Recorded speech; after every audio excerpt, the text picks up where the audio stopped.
Bonjour à notre personne ici en classe et à nos 4 personnes, sur Zoom. Il y a vraiment pas de problème si vous voulez ouvrir votre caméra ou pas. Moi, je suis la seule personne qui vous voit, c'est juste plus le fun pour moi. Je me présente. Moi, je m'appelle Sarah.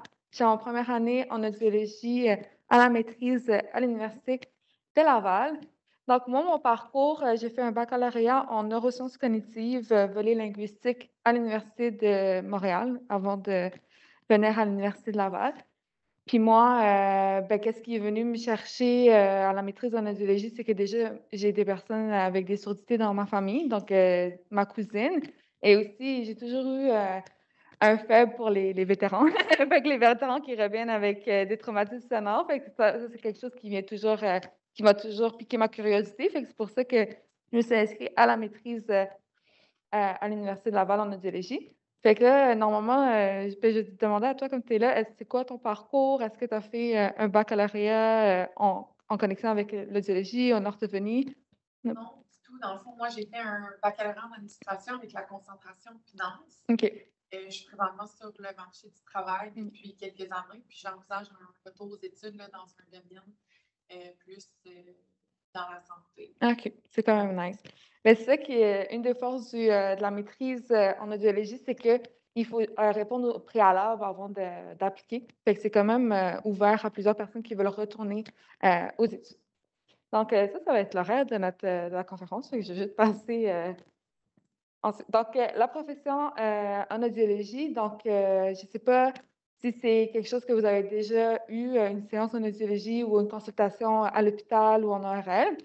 Ici, on a la définition, c'est l'audiologiste est un professionnel qui prévient, dépiste, évalue, traite les troubles de l'audition, incluant la surdité chez les nourrissons, les enfants, les adultes et les personnes âgées, la surdité professionnelle, la surdicicité,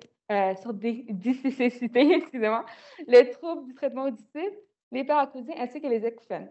Son expertise de l'oreille interne l'amène aussi à intervenir dans les troubles du système vestibulaire. Fait comme vous pouvez voir, l'audiologie, c'est pas seulement une évaluation, c'est pas seulement est-ce que vous avez une surdité ou pas, c'est vraiment vaste.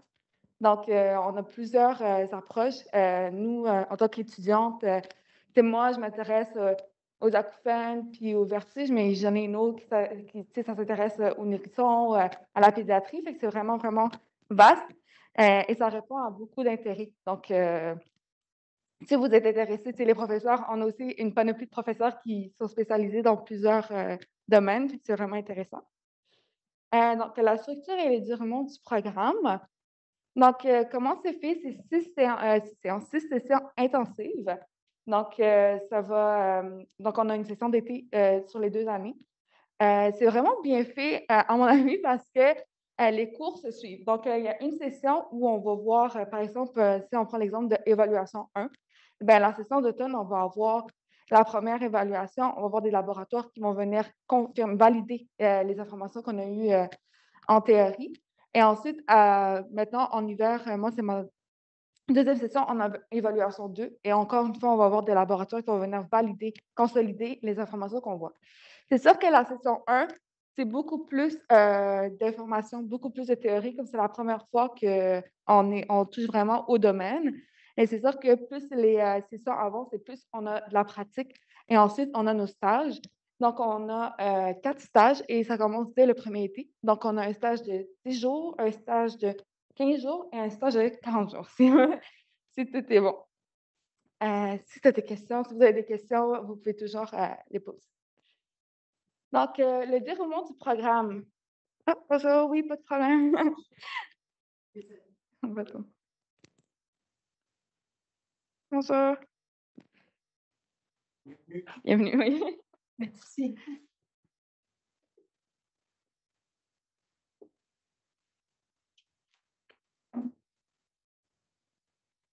Juste pour me présenter, moi, c'est Sarah. Je suis en première année en audiologie. Ça va être moi qui va être là pour la présentation aujourd'hui. On était rendu au déroulement du programme. Fait que juste avant que vous veniez, comme je le disais, c'est 2 ans intensifs. C'est sur 6 sessions avec des stages. On a 4 stages. C'est vraiment une maîtrise professionnelle. On veut vraiment souligner que c'est professionnel. C'est vraiment différent, de baccalauréat où, on est vraiment là pour apprendre une profession. Donc, on est là pour vraiment se former à l'emploi d'audiologiste. Puis c'est aussi qu'on est toujours en train d'apprendre. Donc, le par cœur qu'on a l'habitude d'en faire à l'université, avant au baccalauréat ou au cégep, ben, c'est plus vraiment, c'est plus, tu peux plus vraiment appliquer le par cœur à la maîtrise professionnelle parce que c'est vraiment, on est là, on apprend, puis d'un coup, on va aller au laboratoire appliquer. Ensuite, ce que je voulais dire, c'est, un de nos plus gros défis et responsabilités, c'est de faire des liens entre la théorie et le pratique parce que comme je disais, la théorie seulement, elle permet pas de bien consolider, les acquis. Ensuite, on a beaucoup de cours magistraux, mais on a aussi beaucoup d'ateliers, puis c'est ça qui va venir, faire en sorte que l'élève, ben, l'étudiant va être meilleur dans son domaine. Et ensuite, on a une petite classe, une petite cohorte de 22 personnes. On est toujours en équipe. On va avoir pendant la session, d'automne, par exemple, on était en équipe de 3 puis qu'on se suivait dans toutes les cours. Fait que ça permet en sorte qu'on consolide des liens puis qu'il y a beaucoup de partage entre les étudiants. Fait que ça aussi, ça aide à améliorer, l'apprentissage. Ensuite, tu sais, les ressources, nous, on a une nouvelle maîtrise, fait qu'on a, des nouveaux professeurs, des professeurs qui sont vraiment, curieux, qui sont vraiment motivés à nous apprendre. On est toujours là avec nos professeurs, on leur envoie beaucoup de courriels, on pose beaucoup de questions, puis les professeurs sont toujours là, pour nous répondre. Aussi, on a le centre d'apprentissage, au sous-sol. Je ne sais pas si vous avez fait la visite tout à l'heure, mais ça, c'est tous les laboratoires, c'est par le biais du centre d'apprentissage. Ensuite, le contenu. Donc, après la maîtrise, on va être des généralistes en en audiologie. Donc, c'est vraiment ensuite qu'on va vraiment aller, se spécialiser, qu'on va commencer à travailler. Parce que comme, je disais tantôt, c'est vraiment une panoplie, de différents volets, fait que c'est vraiment ça. Ensuite, c'est un programme en évolution constante parce que le domaine de l'audiologie, si vous allez voir dans les revues et cetera, c'est vraiment à chaque semaine, hein, ça évolue et on essaie toujours d'intégrer les nouvelles connaissances à la maîtrise. Ensuite, pour les stages, il y a toujours une possibilité de faire un stage à l'international. C'est sûr que, le domaine de l'audiologie n'existe pas dans tous les pays, mais, il y a on a notre, professeur Michel qui est vraiment bonne à nous trouver des stages, ailleurs. Donc si c'est une possibilité qui vous intéresse, ben, c'est toujours possible. Donc, ça, c'est nos enseignants. On a vraiment des enseignants, merveilleux. Moi, j'essaie toujours de dire qu'on a vraiment des bons enseignants qui répondent aux questions, qui sont motivés, qui sont passionnés aussi. C'est ça qui est vraiment important. Moi, je trouve que j'ai jamais vu autant des enseignants aussi passionnés qu'à la maîtrise en audiologie, là. Mais c'est ça qui permet aussi de nous de développer notre passion puis de rester motivés. Donc, je sais pas si vous êtes venus tout à l'heure, mais on vous a montré le système immersion et c'est notre professeur ici, monsieur François Bergeron, qui a aidé, ben, qui a formé le système, FR Bio. Donc, c'est avec ça qu'on réussit à vous montrer, tout à l'heure le système d'immersion.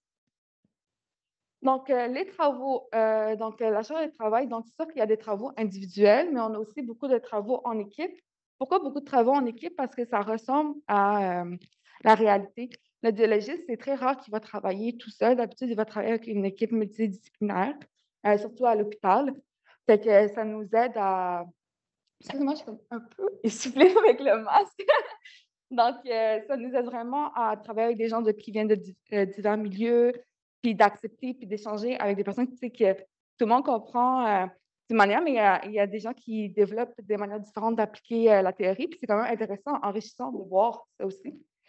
Donc, on a beaucoup de lectures en anglais, mais c'est sûr que les professeurs, ils font toujours leur maximum. S'ils peuvent trouver un article en français, bien, ils vont le partager, puis ça, c'est vraiment, vraiment pertinent. Ensuite, on a des examens qui peuvent être de type écrit, oraux ou en pratique. C'est sûr que je sais que les, les oraux, ça peut stresser un peu tout le monde, mais comme on est vraiment une petite claque de 22 personnes, ben ça devient vraiment facile, puis ça nous permet vraiment de, tu sais, d'apprendre à communiquer l'information puis de la partager. Ensuite, il y a une note de passage à la maîtrise, c'est la note de 67 qui est importante d'avoir à la suite pour avoir passé ou non un cours. Puis il faut toujours garder une moyenne cumulative de B-, donc de 73. Ensuite, le programme, il est vraiment axé sur l'entraide. Donc, il y a vraiment pas de compétition. La cohorte, elle est unie. Donc, on sait qu'on répète beaucoup, il y a pas de compétition, mais c'est vraiment vrai. Quand vous recevez votre diplôme, il y a pas votre code dessus. Fait qu'on sait pas c'est quoi votre code. On veut vraiment être là pour apprendre puis, consolider, les acquis. Donc, pour continuer, donc, il y a des activités complémentaires. C'est sûr que nous, on est une nouvelle cohorte, donc on est un nouveau programme, alors on est en plein développement. On a l'asso, on a notre groupe.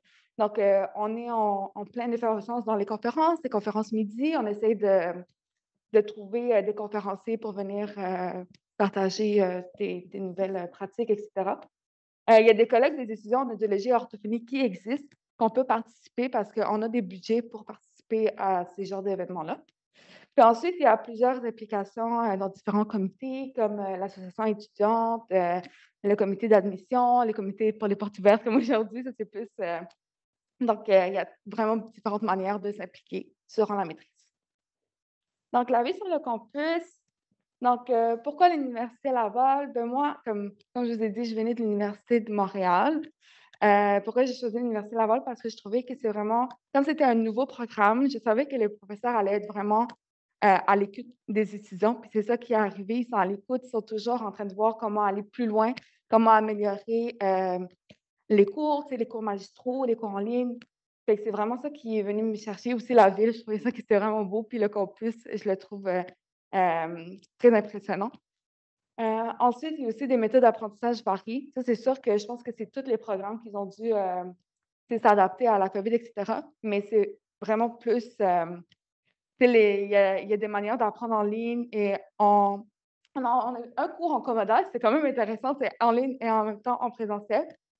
Fait que ça, c'est pour ça. Ensuite, donc on a parlé des possibilités de ça hors Québec, puis, une vie étudiante dynamique et diversifiée, puisque à l'Université Laval, il y a pas beaucoup de monde qui vient juste de Québec. Il y a des gens qui vont de, tu sais, de Drummond, de Montréal, de plus loin, fait que c'est vraiment intéressant. Donc ici, vous êtes dans le pavillon Ferdinand-Vandry. C'est le pavillon de la faculté de médecine. Fait que c'est ici qu'on va retrouver, la plupart des programmes, touchant la faculté de médecine. Donc si vous n'avez pas fait encore la visite, il y a encore la possibilité de faire la visite des laboratoires, si ce n'est pas déjà fait. Ensuite, ça, c'est le centre apprenti. C'est là qu'on a fait, c'est là qu'on fait la visite au laboratoire. Donc, on peut voir, et c'est aussi là qu'on fait, nos laboratoires en tant qu'étudiants. Quand on a nos laboratoires, on va aller là, on a une cabine audiométrique et on est toujours, avec notre équipe et avec un professionnel, donc un de nos enseignants qui est, un professionnel en audiologie.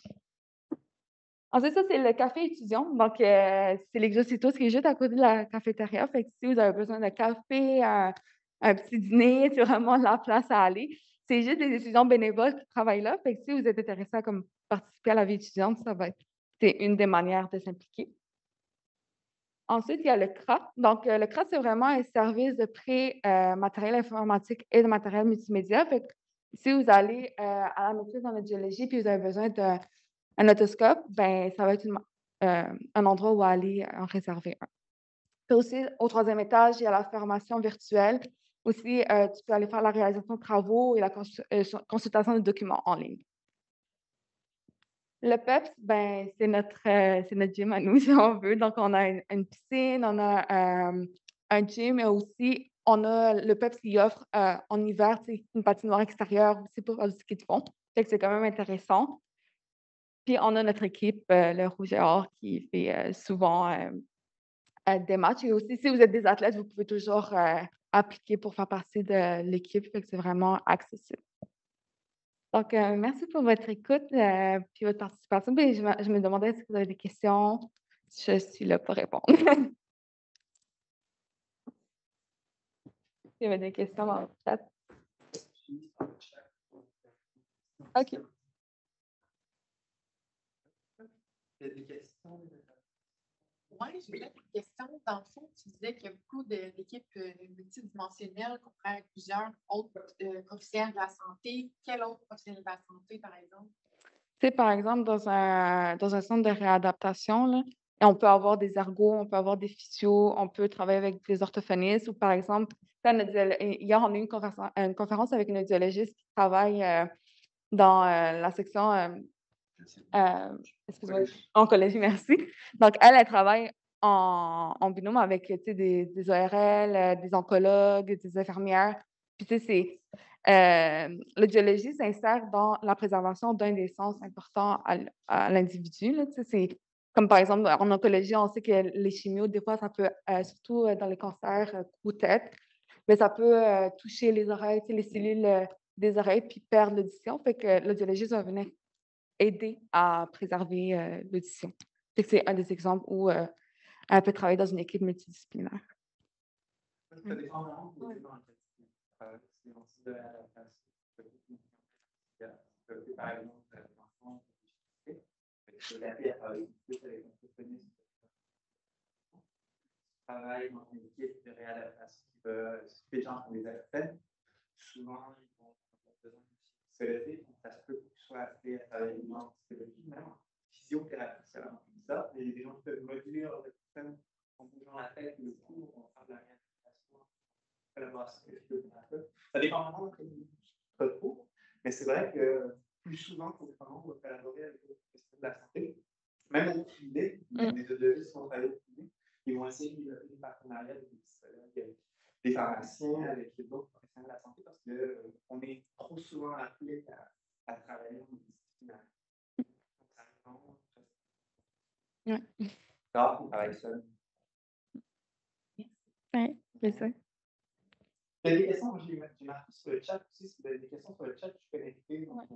Ça peut être des. Je sais que des fois, on est gêné avec la caméra de l'ouvrir. Si vous avez des questions, n'hésitez pas. En ligne. Quel genre de bac ça prend pour entrer? Normalement, qu'est-ce qu'on revoit?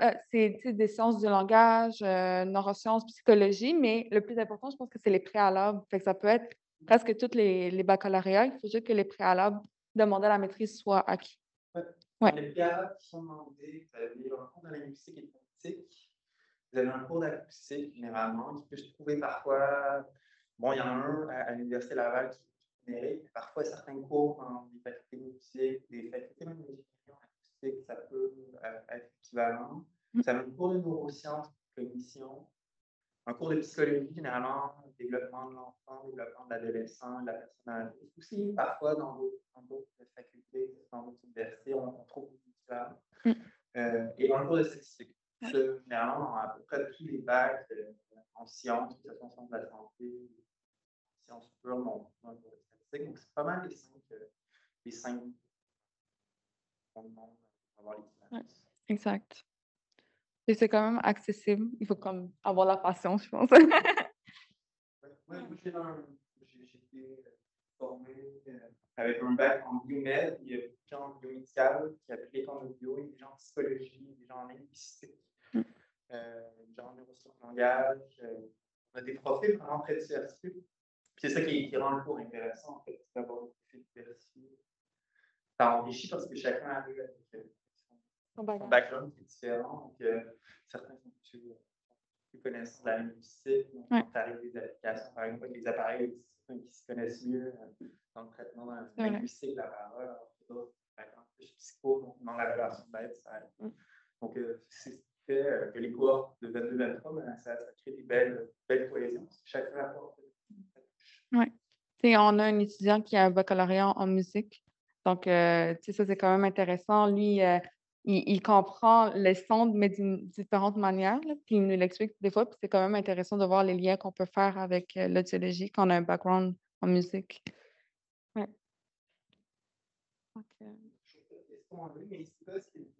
Oui, ça peut être sur la.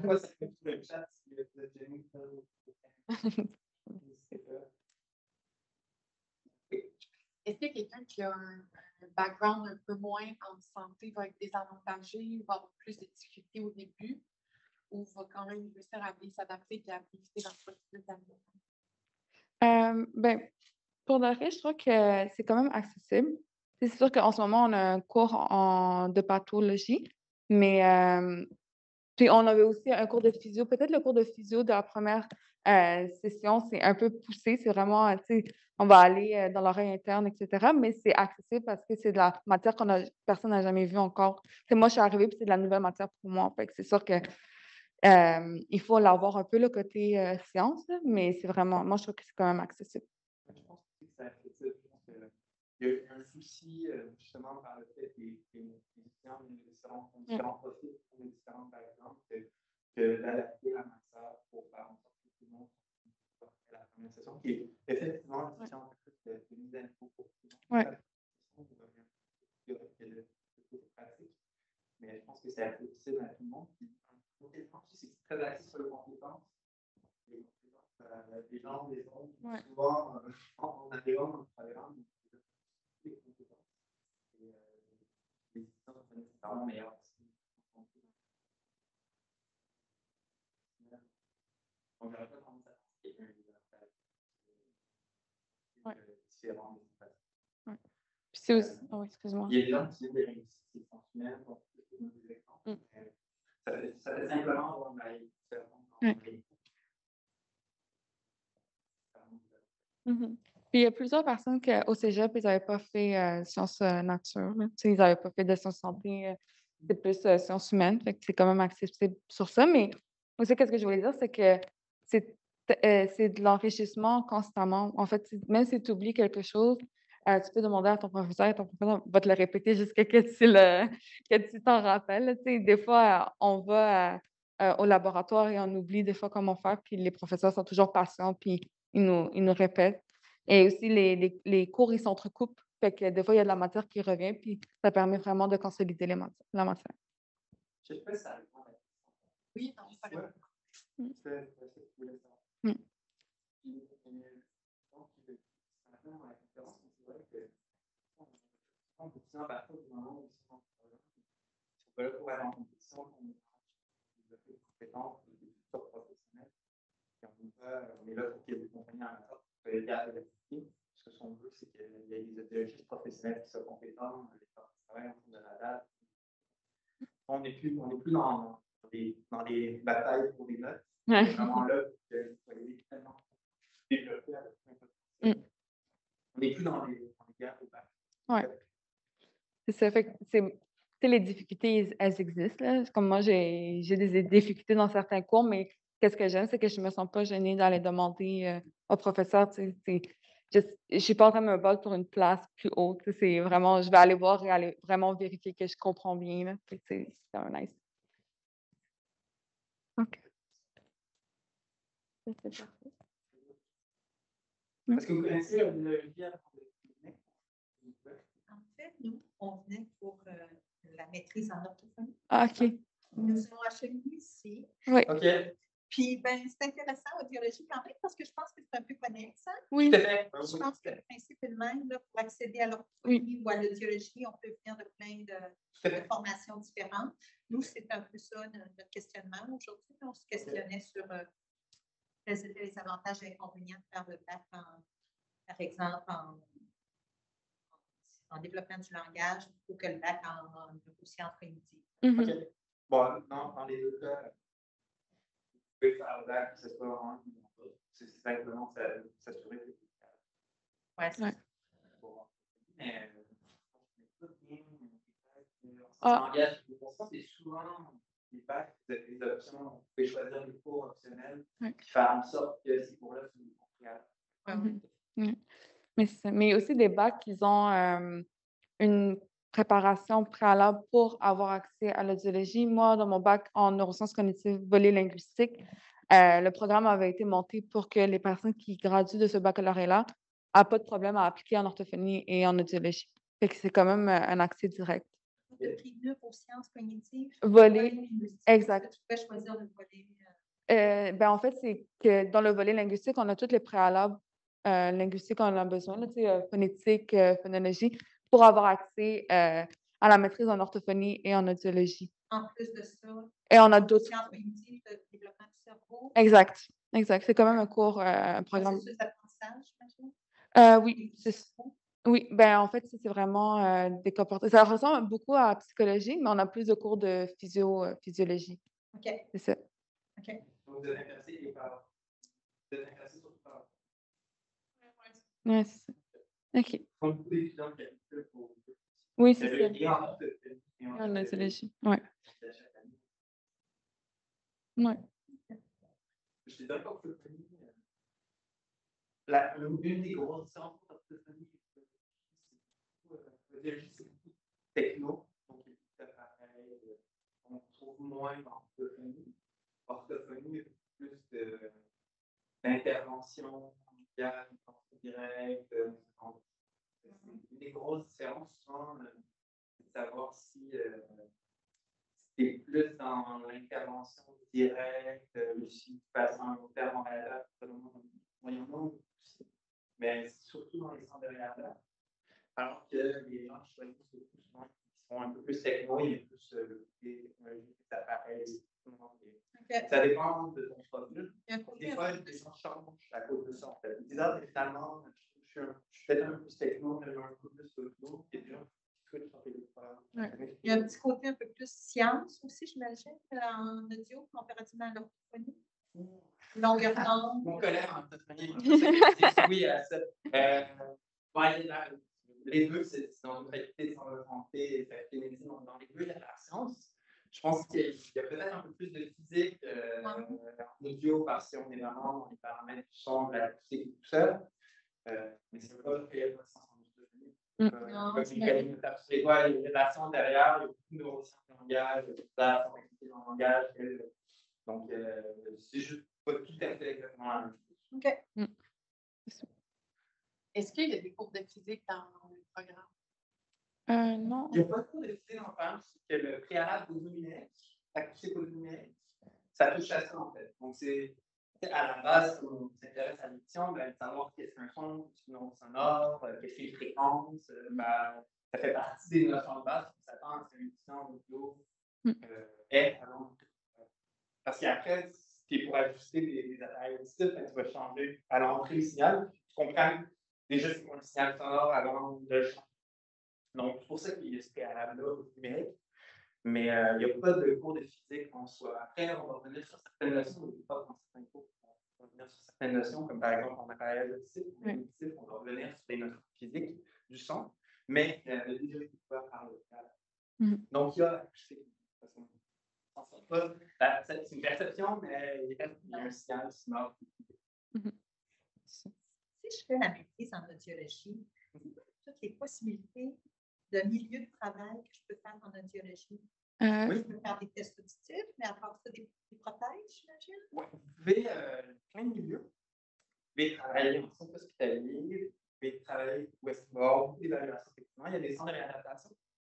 Donc, mais dans le fond, dans un centre de réadaptation, c'est des gens qui sont malentendants. En fait, souvent, les gens qui sont en centre de réadaptation, ça peut être, encore une fois, ça dépend du centre de réadaptation. Vous allez lui mettre un appareil auditif, mais ça ne sera pas suffisant. Il va falloir avoir des interventions pour essayer d'adapter le mieux possible la prothèse auditive, pour stimuler son langage. Vous allez travailler avec collaboration avec une orthophoniste, par exemple. Dans d'autres centres de réadaptation, il y a des gens qui vont avoir des apprennent ou intérêt, qui ne sont pas capables de s'y faire. Donc, on va avoir certaines thérapies sonores pour faire un centre de réadaptation. La différence entre un CHU, tu vas avoir beaucoup d'évaluations. Un CHU, c'est beaucoup ça. Comme on parlait d'oncologie tout à l'heure. Il y a des gens qui ont ça, ils vont savoir de la chimiothérapie, mais on va monitorer leur auditif dans le temps pour être certain que la chimio n'amène pas trop leur audition. Et en centre de réadaptation, ben là, ça va être plutôt dans un auditif.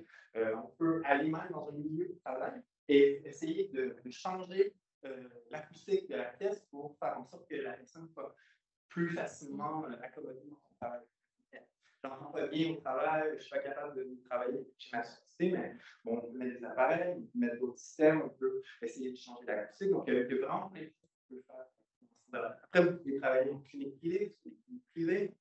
Il y a des audiologistes que tu connais qui travaillent aussi pour des compagnies, des manufacturiers ou des développeurs certains produits.